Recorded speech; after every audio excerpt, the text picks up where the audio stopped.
بسم اللہ الرحمن الرحیم۔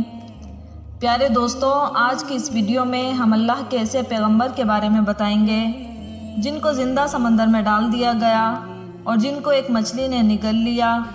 آپ سے ایسی کون سی خطا سرزد ہوئی تھی جس کی وجہ سے آپ کو کئی دنوں تک مچھلی کے پیٹ میں رہنا پڑا، اور آپ کتنے دن اس مچھلی کے پیٹ میں زندہ سلامت رہے؟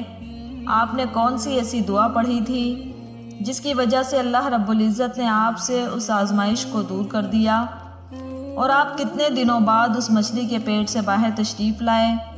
تو پیارے دوستو، آج کی اس دلچسپ ویڈیو میں حضرت یونس علیہ السلام کے عجیب و غریب واقعے کے بارے میں بتانے والے ہیں، اور ساتھ ہی اس دعا کے بارے میں بھی بتائیں گے جس دعا کو حضرت یونس علیہ السلام نے اللہ رب العزت کی بارگاہ میں مانگا، اور اللہ رب العزت نے ان کی اس آزمائش کو ان سے دور کر دیا۔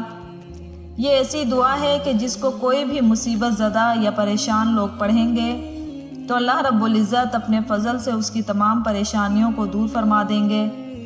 دوستو، حضرت یونس علیہ السلام اللہ رب العزت کے ایک برگزیدہ نبی تھے جن کا ذکر قرآن پاک میں بار بار آیا ہے۔ سورہ انعام، سورہ یونس، سورہ صافات اور سورہ انبیاء میں آپ کا ذکر مبارک ملتا ہے۔ حضرت یونس علیہ السلام ملک عراق کے شہر نینوا میں پیدا ہوئے تھے۔ جس شہر کی طرف آپ کو نبی بنا کر بھیجا گیا تھا اس کی آبادی 1 لاکھ یا اس سے کچھ زیادہ تھی۔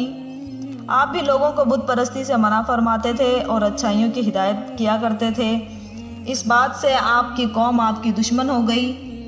آخرکار قوم کی بار بار مخالفت سے تنگ آ کر آپ نے فرمایا کہ اب اللہ کا عذاب تم پر آ کر رہے گا، اور یہ کہہ کر دریا کی طرف چلے گئے۔ ایک کشتی جانے کے لیے تیار تھی، اس پر سوار ہو کر روانہ ہو گئے۔ جب کشتی بیچ دریا میں پہنچی تو رک گئی۔ ملاح نے کہا، اس کشتی میں کوئی غلام ہے جو اپنے مالک سے بھاگ کر آیا ہے، جب تک وہ نہیں اترے گا کشتی نہیں چلے گی۔ قرعہ ڈالا گیا تو آپ کا نام نکلا۔ لوگوں نے زبردستی آپ کو دریا میں پھینک دیا۔ اللہ کا کرنا ایسا ہوا کہ ایک مچھلی دیر سے منہ کھولے کھڑی تھی، اس نے آپ کو نگل لیا۔ لیکن حضرت یونس علیہ السلام برابر اللہ کی بزرگی اور پاکی بیان کرتے رہے۔ اگر آپ اللہ کی پاکی اور بزرگی بیان کرنے والے نہ ہوتے تو قیامت تک مچھلی کے پیٹ میں رہتے، مگر اللہ رب العزت بے حد مہربان اور رحمت کرنے والے ہیں۔ وہ ہر توبہ کرنے والے کی توبہ قبول کرتے ہیں اور ہر پناہ چاہنے والے کو پناہ بخشتے ہیں۔ حضرت یونس علیہ السلام بغیر اللہ کی مرضی کے بھاگ آنے پر شرمندہ تھے۔ اللہ نے ان کو معاف کر دیا۔ عاجزاً اندھیرے میں آ کر پکار اٹھے، لا الہ الا انت سبحانک انی کنت من الظالمین۔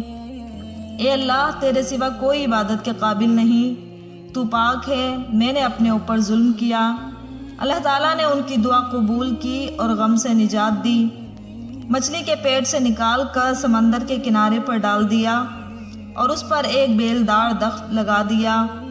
حضرت یونس علیہ السلام کے اپنی قوم سے روانہ ہونے کے بعد اللہ تعالیٰ نے ان پر ایک بڑا سخت عذاب بھیجا، لیکن جب قوم نے دیکھا کہ عذاب آ رہا ہے تو وہ سب جنگلوں میں آ کر اللہ سے توبہ استغفار کرنے لگے۔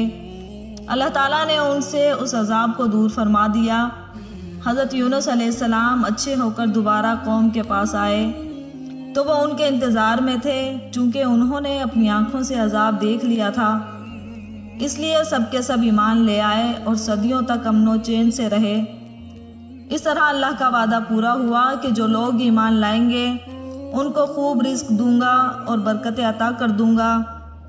چنانچہ حضرت یونس علیہ السلام کی قوم سے تمام عذاب اور تکالیف دور ہو گئی جو حضرت یونس علیہ السلام کی بد دعا اور ناراضگی کی وجہ سے ان پر مسلط ہو گئی تھی۔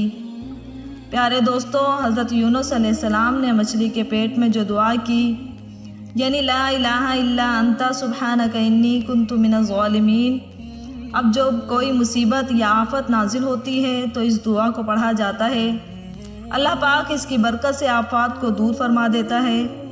آخر میں اللہ رب العزت سے دعا ہے کہ اللہ رب العزت ہم سب کو ہر مصیبت اور آزمائش سے دور فرمائے۔